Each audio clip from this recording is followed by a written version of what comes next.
ఖమ్మం ఎలుగుమట్ల భూదాన భూమి ఇనోబా నవోదయ కాలనీ నుంచి వచ్చినాం. నా పేరు చింత అపర్ణ.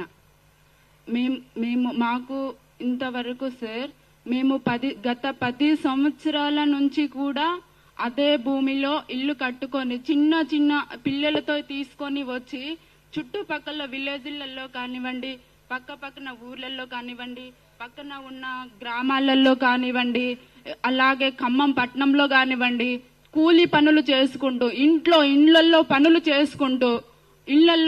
చేసుకుంటూ ఎంతో శ్రమ జీవనం చేసుకుంటూ మాకు అక్కడ కనీసం సిటీలో ఒక ఇల్లు తీసుకొని రెంట్ కట్టలేని పరిస్థితుల్లో మేము ఉన్న స్థితిలో సార్ మాకు గ్రామీణ పేదల సంఘం మాకు ఒక అండనిచ్చింది సార్.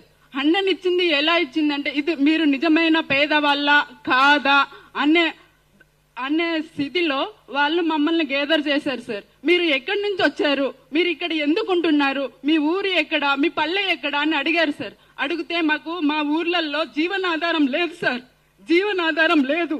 మేము కనీసం కూలి చేసుకోవడానికి కూలి పనులు కూడా లేవు సార్. లేకపోతే పట్నంలో వచ్చి ఏదో ఒక పని చేసుకుంటే మా జీవనం గడుస్తుంది, మేము బ్రతుకుతామన్న ఆశతో ఖమ్మం వచ్చాం సార్.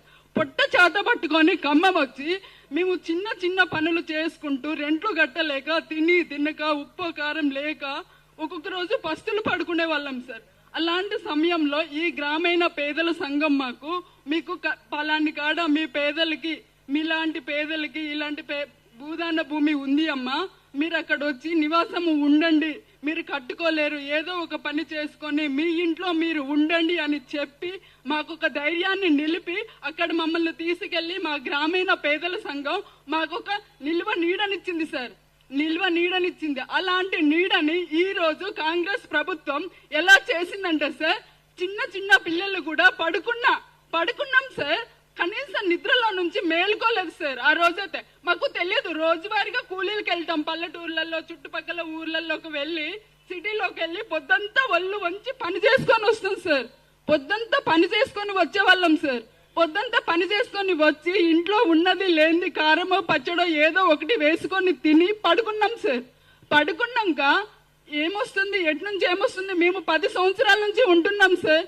ఎట్నుంచి ఏమొస్తుంది, పాముకి భయపడలేదు, ఒక తేళ్లకి భయపడలేదు, అక్కడ వస్తున్న ఏదానికి మేము భయపడలేదు సార్. ఒక పోలీసు వస్తుందంటే భయం మాకు.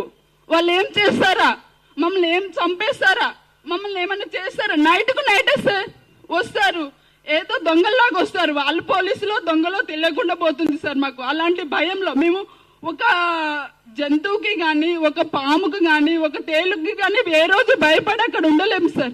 అది ఎట్టా అంటే చిట్ట చీకటి లాగా ఉంటుంది సార్. 10 సంవత్సరాల నుండి చిన్న చిన్న పిల్లలు కూడా ఆ చీకట్లో ఎంత చక్కగా ఆడుకుంటూ ఉంటారు సార్. అలాంటి ప్రపంచాన్ని, అలాంటి ఊరిని, మమ్మల్ని, మా కాలనీని ఇలా దౌర్జన్యంగా చేశారంటే సార్ వచ్చారు. మేము కలెక్టరేట్ కి ఎన్నో సార్లు ప్రతి సోమవారం సార్ కలెక్టర్ ఆఫీస్కి వెళ్తాం సార్. మాకు చిన్న చిన్న పిల్లలు దోమలు కుట్టి పిల్లలు డెంగ్యూలు వచ్చి చనిపోతున్నారు సార్, చనిపోతున్నారు. మాకు కనీసం కరెంట్ అయినా ఇవ్వండి, నీళ్లు తాగడానికి నీళ్లు లేవు సార్, కనీసం నీళ్ళైనా ఇవ్వండి అని పదే వాళ్ళం సార్. ప్రతి సోమవారం వెళ్ళే వాళ్ళం సార్ మేము కలెక్టర్ ఆఫీస్ కి. చూస్తాంలే అమ్మా, చూస్తాంలే, మేము పోతేనే సార్ వాళ్ళు అక్కడ మమ్మల్ని రానికపోయారు. మేమేం తప్పు చేసాం సార్? మేము పేదలుగా పుట్టడమే మేము చేసిన తప్ప? మేము పేదలుగా పుట్టడమే మేము చేసిన తప్ప సార్? పేదవాడికి ఒక ఇల్లు ఉండకూడదా? పేదవాళ్ళకి ఒక ఇల్లు ఉండకూడదు ఈ కాంగ్రెస్ ప్రభుత్వం వాళ్ళకి. పేదవాడు మంచిగా జీవించకూడదు వాళ్ళు చేసేది సార్.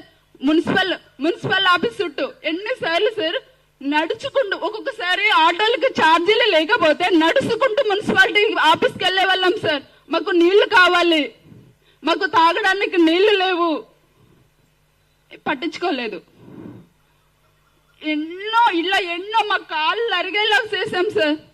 వాళ్ళకి అలాంటివి ఏమి మా బాధలు కనిపించలేవు. కానీ 3 మంత్రులు వచ్చాక ముగ్గురు మంత్రులు వచ్చాక మాకు పేదవాళ్ళ జీవితం కట్టుకున్న గుడిసె కనిపించింది, వాళ్ళు కట్టుకున్న గూడు కనిపించింది, పేదవాడి గూడు కనిపించింది. వాళ్ళని తొక్కేస్తే వాడు పేదవాడు, వాడు ఏం మాట్లాడు, వాడికి వాడు మనం అధికారంలో ఉన్నాము, మనం ఏం చేసినా చెల్లిద్ది అనుకొని ఈ రోజు మా ముగ్గురు మంత్రులని చెప్పుకోవడానికే సిగ్గుసేడు సార్. మేము ఓట్లేస్తే గెలిచిన ఆ వ్యక్తులు ఈ రోజు మా గుండెల మీద తన్నారు సార్.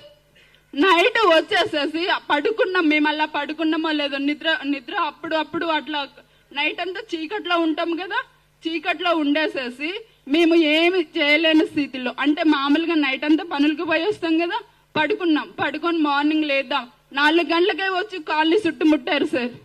చుట్టుముట్టేసేసి ఏమో దొంగల్లాగా మేమేదో పాకిస్తాన్